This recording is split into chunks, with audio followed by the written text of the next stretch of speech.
ખ્રિસ્તી ઈસુમાં આપ સર્વને પ્રેમી સલામ. આજનો જે નિયુક્ત શાસ્ત્ર પાઠ છે તે છે લૂક 9:51 લઈને તે 55. આ પ્રમાણે લખે છે અહીંયા.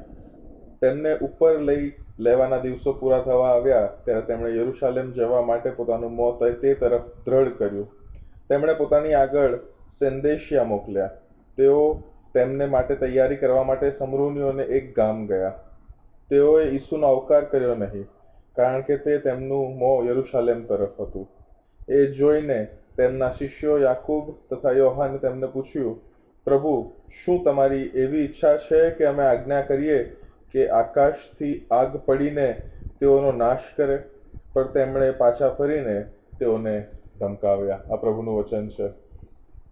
ઘણી બધી વાર હું અને તમે આપણા ઘરની અંદર જ્યારે કમ્ફર્ટ ઝોનમાં બેઠા હોય અને એકદમથી જ અનઇન્વાઇટેડ ગેસ્ટ્સ એટલે ન નોતરેલા મહેમાનો જ્યારે ઘરમાં આવે ત્યારે ઘરમાં કેવી ભાગદોડ મચી જાય છે.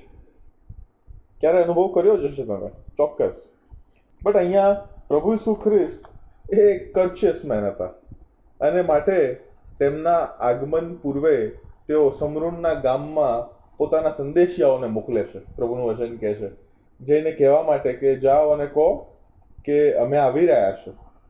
પણ ત્યાં આગળ જ્યારે સંદેશિયાઓ ત્યાં આગળ જાય છે ત્યારે તે ગામના અથવા જે ઘરમાં તેઓ ગયા હશે ત્યાંના લોકોએ કીધું હશે, નોટ વેલકમ હિયર, અહીંયા ના આવશો.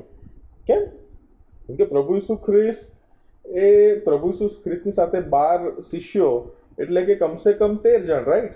પણ લુકની લખેલી સુવાર્તા તેના 8મા અધ્યાયમાં જ સ્પષ્ટતા ધોરણે લુક મને તમને શીખવે છે કે પ્રભુ ઈસુ ખ્રિસ્ત પાસે વધારે મોટું ટોળું હતું જે એમની સાથે ફરતું હતું. So it would have been inconvenient. શું એ ઇનકન્વિનિયન્સને કારણે તેઓએ ના પાડી, અથવા શું તેઓએ જઈને કહ્યું હશે કે પ્રભુ ઈસુ ખ્રિસ્ત યરુશાલેમ તરફ જઈ રહ્યા છે? હવે મારે તમને કહેવાની જરૂર ના પડે, પણ આપણે જાણીએ જ છે કે યહૂદી અને સમરૂની આ બે સમુદાય વચ્ચે એક ઘણા મતભેદો હતા, ઘણા મનભેદો હતા. યહૂદીઓને સમરૂનીઓ નહોતા ગમતા અને તે જ પ્રમાણે સમરૂનીઓને યહૂદીઓ પણ નહોતા ગમતા. એટલા માટે જ બીજે કંઈક સુવાર્તામાં લખેલું છે કે એક સમરૂની એવું પણ કહે છે કે અમારા બાપ દાદાઓ તો આ પહાડ પર એટલે ગેરિઝિમ પર આરાધના યહોવાની કરતા હતા, પણ યહૂદીઓ કહે છે કે તમારે યરુશાલેમમાં જ જવું જોઈએ. So there was always a conflict. આ બંને કમ્યુનિટીઝની વચ્ચે હંમેશા એક પ્રકારનો સંઘર્ષ, એ સ્ટ્રગલ રહ્યો છે અને માટે પ્રભુ ઈસુ ખ્રિસ્તને ત્યાં વેલકમ નથી મળતું. પણ અહીંયા ગાડી ડાયલોગ એ અલગ ટર્ન લે છે.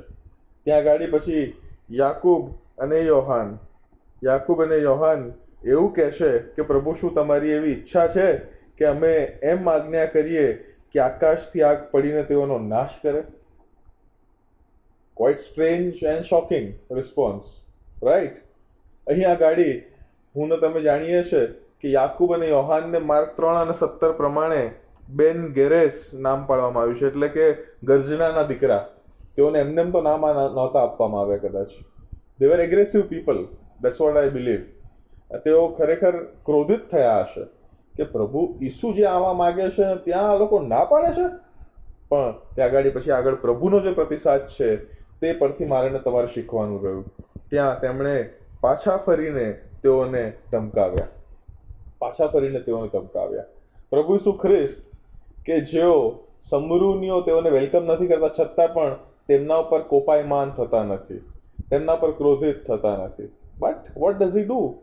ઇન્સ્ટેડ કે પ્રભુની પીઠ પાછળ, કેમ કે તમારે પાછા ફરીને જોવું પડ્યું, રાઈટ? પ્રભુની પીઠ પાછળ જે યોહાન અને યાકૂબ આ વાત કરી રહ્યા હતા કે ઉપરથી વીજળી, કલ્પના કરો તમે, એક આખા ગામનો નાશ કરવા માટે આ બંને 12માના એક શિષ્યો વાત કરી રહ્યા છે.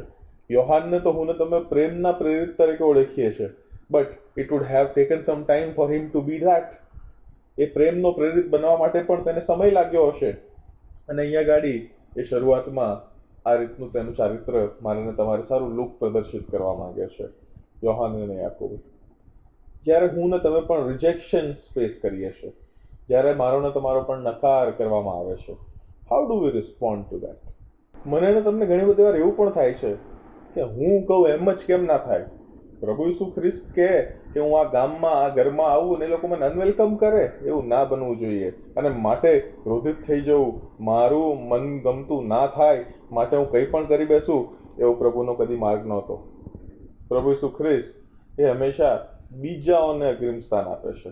પ્રભુ ઈસુ ખ્રિસ્ત એ હંમેશા બીજાઓ માટે પોતાનું જીવન જીવે છે. સુવાર્તાઓનો અભ્યાસ કરો, એક પણ જગ્યાએ તમને એવું નહીં દેખાય કે પ્રભુ ઈસુ ખ્રિસ્તે ક્યાંક પોતાની માટે ચમત્કાર કર્યો હોય. No, that is what is selflessness all about.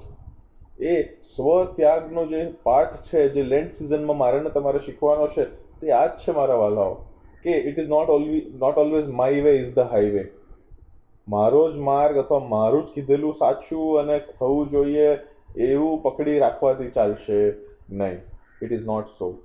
Jesus, પ્રભુ ઈસુ ખ્રિસ્ત મને તમને શીખવવા માંગે છે, accept the rejections and move on. Accept the rejections and move on.